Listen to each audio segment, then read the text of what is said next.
I would now like to invite Mr. Abhishek Rungta, founder and CEO, IndusNet Technologies, to delve deep into how to undertake digital innovation that works.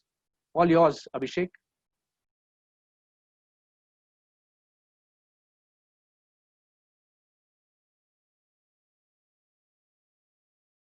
Hello, ladies and gentlemen. Today I'm going to talk about how to do digital innovation that works. And this is based on my experience in consulting several enterprises as well as several startups who are trying to innovate and break the monotony of business in today's world. So, first of all, let us understand what is digital transformation. I think it's a very loosely used word. Digital transformation is a very advanced stage where your entire business is transformed in a digital structure. Rather than that, most of the businesses are actually doing either digital adoption or digital innovation. So let us try to understand what is the difference between these three different paradigms. So digital adoption means that there is a particular technology and there is a particular capability which can be brought into the company using digital adoption by adopting digital techniques, tools, which are available in the market, which are already been done by a lot of different companies, either from the same industry or from lateral industries. So that is basically adopting those simple digital tools which has not yet been adopted by the company. So in a other way, it's like a catch-up game that you are playing. Second is digital innovation. This means you are trying to go a step forward. You are trying to do something which is different from what has been done in the industry because you have found an interesting pain point or an interesting area where people are joyous by using that particular new innovative idea that you are trying to propose. Last and obviously the most important is digital transformation, where the entire business gets transformed into a digital business altogether. And digital kind of adds new dimensions to the business from ground up. So think about a company which has been into a traditional business like a Blockbuster.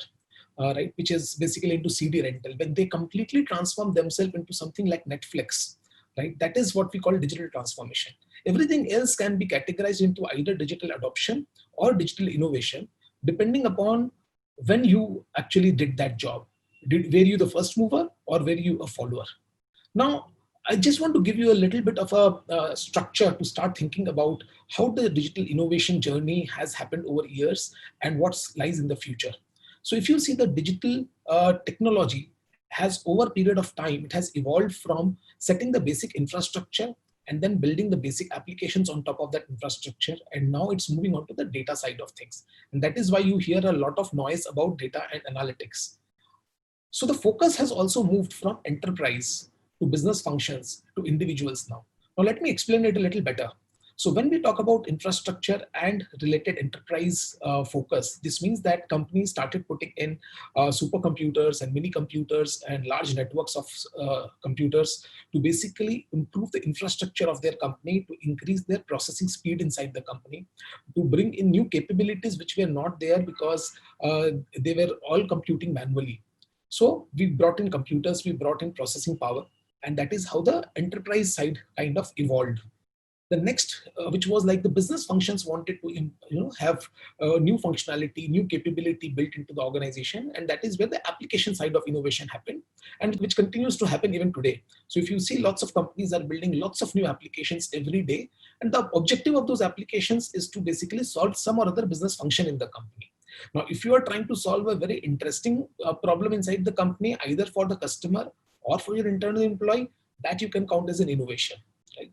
Now, the third is, which is the evolving paradigm at this point of time, which is the data. So after you have got the infrastructure and applications, now what is happening is everybody is looking at the data that this application is throwing out. As a particular study that has been done recently, almost 70% of the data that comes out of the applications inside a company is never used for any proper business purpose. It is never analyzed, it is never evaluated, and it is never used.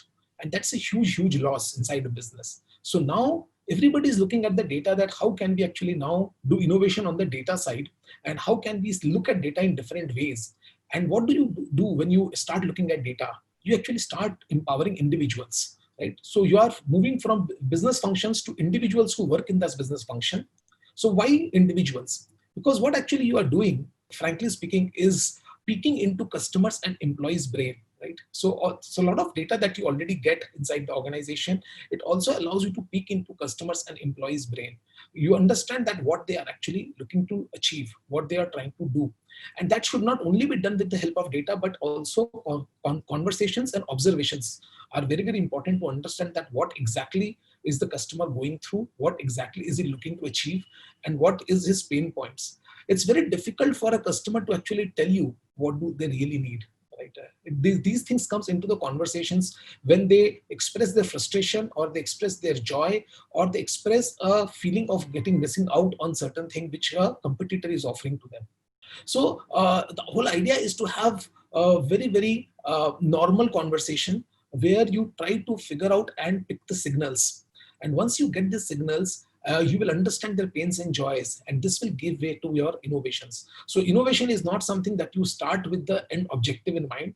It's something that you start with the customer's joys and pains in mind, and try to see that if this is a problem statement that we want to solve, what exactly do we need to do, and what kind of changes on our side, and how we can use digital to kind of solve those problems. And a lot of times it may not only be digital, it may be also changes in process in the company, it may also be behavioral change inside the company, it may also be a change in strategic direction inside the company. So digital innovation should not be taken as an isolation.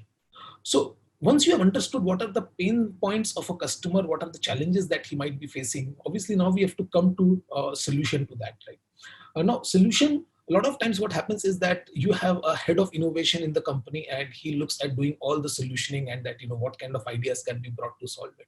I think this is an extremely flawed method. A lot of times you also see that companies have put, let's say $10 million budget for innovation. I don't see those models working anymore.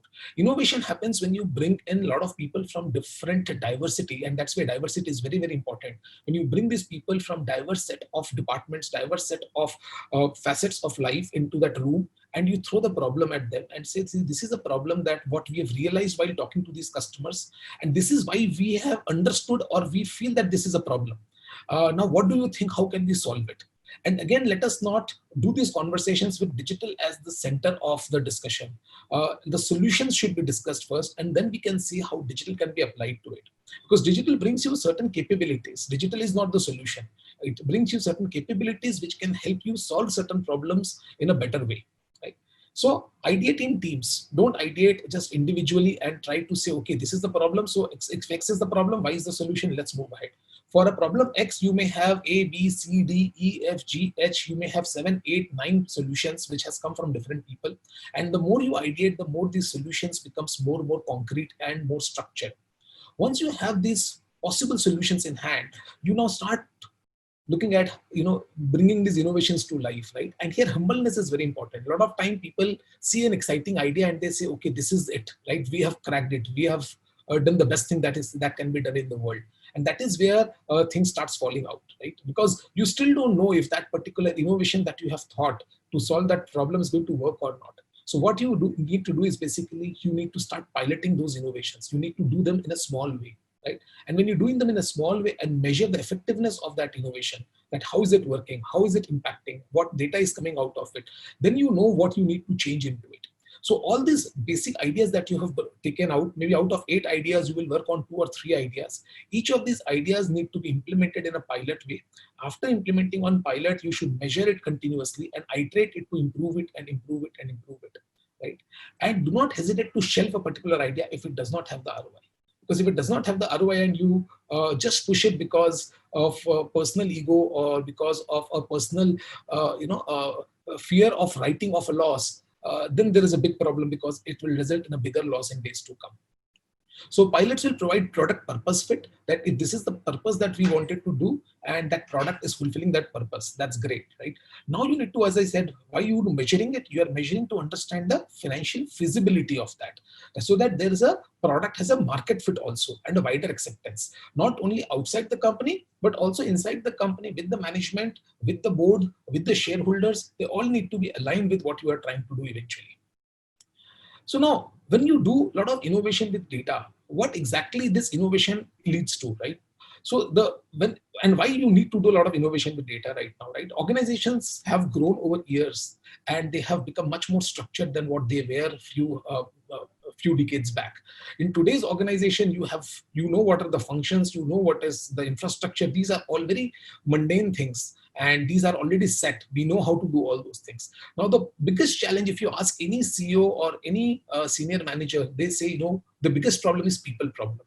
Now, the data actually solves the people problem. Now, how does data solve a people problem? Because the bigger problem in people problem is that their lack of experience and their lack of homogeneity in their execution of work.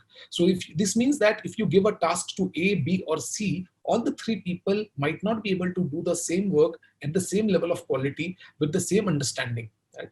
The difference between these three people, bearing about their IQ, the basic IQ, is their understanding of the sub-problem, availability of data, and their ability to interpret data, and experience. That how do I evaluate what this data mean and what decision he should take.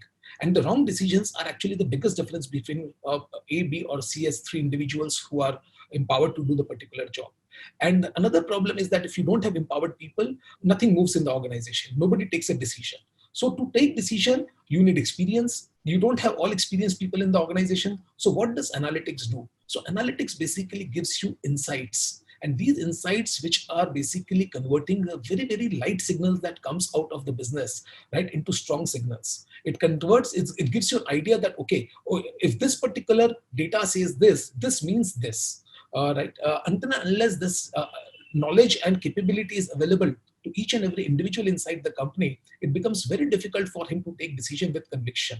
So analytics provide conviction when you take decision, and therefore eventually you can actually delegate decision making to your lower levels inside the organizations. And that is the power of data analytics. Now, a lot of people confuse data analytics with AI. Right? Let's not jump to reach artificial intelligence and machine learning. Right?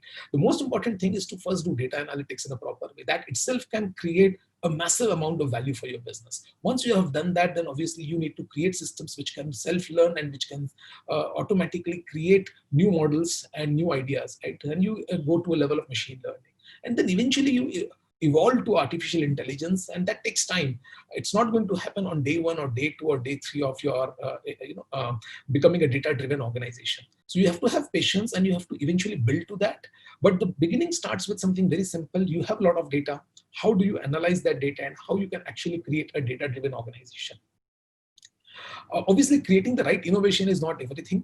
You need to create a low friction deployment methodology. This means that when you are trying to deploy a particular innovation, how can people feel more comfortable using it? How can you make sure that there are not roadblocks in the way to get it out in the market? Right? So you need to stay away from the buzzwords. That's the most important thing, right? Because every buzzword has got different meaning for different people. So you need to be very, very clear what exactly you are saying in plain, simple English to every person inside your company. Available data is good to start. So don't try to go and start creating new data, because creating new data needs special effort. Right? This means that there is another cycle of adoption inside the organization or by the customer so that the new data can come. Right? So don't try to get into new data. Start using the existing data that you have got. Right? So for example, lots of companies, the moment they think about innovation and digital innovation, and nowadays, the moment the person thinks about digital innovation, he starts thinking AI. And the moment he thinks AI, he says, let's put 10,000 sensors inside my factory. I don't think any of these make sense until unless you reach a point where you really need the sensors, where you have already consumed all the data that you have at hand, and where you are in a much better position to now implement sensors. And people are also in favor of that because they have already seen the benefit of using data which was anyways there in the system. Right? So last but not the least, as I said, what can you get out of existing assets without further investing into extracting more data? So this is very, very critical, because the more you try to do before you start showing results and value to your stakeholders, be it employees, be it customers, nobody in this world is ready to put extra effort into giving you more data or creating more data or creating new processes and systems in the company. So any innovation that you do, at the end of the day, it has to scale. If it doesn't scale, then it is no value, right? Because the benefit then is a very small, tiny benefit, which has very little value for anybody. And scalability comes from repeatability, right? And is the innovation repeatable? The repeatability means anything can only be repeated if it is sticky. if it becomes a habit, right? And then only it survives on its own. So the focus needs to be on scale. And if the focus has to be on scale, the focus has to be on creating a habit of using that innovation that you are introducing inside the organization. How do you do this? This is a very simple model. It's called the hook. It's from a book by Nirayal called The Hooked. And again, it's a very simple model which is being used extensively by new age companies like Facebook, like Twitter, all these companies that you see on social media. And it's all about creating a habit, right? How do you create a habit? You basically have, there are 4 elements to it. You trigger a particular incident by which a person has to use that. Once the person particularly use that, that tool that you have created, right? Then an action, right? And then with an action, whatever activity he does, there is a reward that comes out of it. Right? And when a reward comes out of, the person has to further invest his time into that particular system. So if a person is investing into something, he doesn't generally throw it out. It starts becoming a part of his habit. Think about it, what happens on Facebook, right? So Facebook, what is a trigger? A particular message that comes and tells you that there is a message which is left for, that is coming to your inbox in Facebook. That's a trigger. The moment you see that notification, you jump onto a Facebook, you go into it. That's the action. You go into it, you see which post has been liked, what has people said, what have people said on that post, what are they liking and not liking about your post, right? And that is a reward, because that gives a dopamine rush to you, right? That's a reward to you when you see all that, right? Once you see that, what you are doing is basically, you might also write a comment, or you might also do a counter argument on that point itself. That's your investment further into the system. The more you are invested, the more you are waiting for a trigger to come, because you are actually considering yourself as a part of the system, and not consider these 2 things as a separate system. Similarly, when you are building products or building innovation for your customers, for your users, you have to keep this basic simple model in mind. You may not be able to create it as addictive as Facebook, but obviously with some practice and some thinking process been put into the system, you will at least be able to create something which is strong enough to make it a basic habit among the user base you are looking at. Innovation must be unique. So a lot of times what we do is we take up off-the-shelf product and we say, okay, let's just put it in and we have done digital innovation. It doesn't work that way. You can do digital adoption that way. So if you don't have a messaging system, you buy a messaging system off the shelf, you put it in, great, you have got a digital adoption. It was not there, now you have that, right? But if you really want to do innovation, this means there is something different, something which is linked to the customer's insights that you have gathered, and which is very unique to your customers, or this is a unique way how you want to solve a problem, so that you have a competitive advantage in the industry. So don't go for digital innovation on the off-the-shelf model. It doesn't work. It is in itself is a self-defeating terminology, that you are buying off-the-shelf digital innovation is a self-defeating terminology. So never get into that trap. Right? You have your own secret sauce. Without your own secret sauce, your innovation is not going to stick for long, and it won't be your competitive advantage for a longer period of time. And there's a big hint before you go for a large scale digital transformation. People transformation is much more important, right? If your people are not transformed into using digital in a proper way, if your people are all never comfortable, getting onto online calls, if they are not comfortable doing co-editing of a document which is online, if they are not comfortable in accessing an online shared Excel sheet or a Google spreadsheet, but they need something in print only, it's never going to work as a digital transformation project inside the company. Because the people first have to transform their mindset, their habits, and their overall, they have to believe in the power of digital before the company can actually implement and transform itself in a digital frame. And at the end of the day, most important thing is focus, right? Focus not only on one given solution, because you will have to keep experimenting with different solutions, but focus on the key problem that you want to solve, right? Every time, everywhere, the problem should be on the top of your mind that you are trying to solve using an innovative technology or innovative technique. And you will keep finding solutions, you will keep finding new ideas in places you have never expected. And that is the power, when you keep a problem in your mind, right? Solutions will automatically come to you.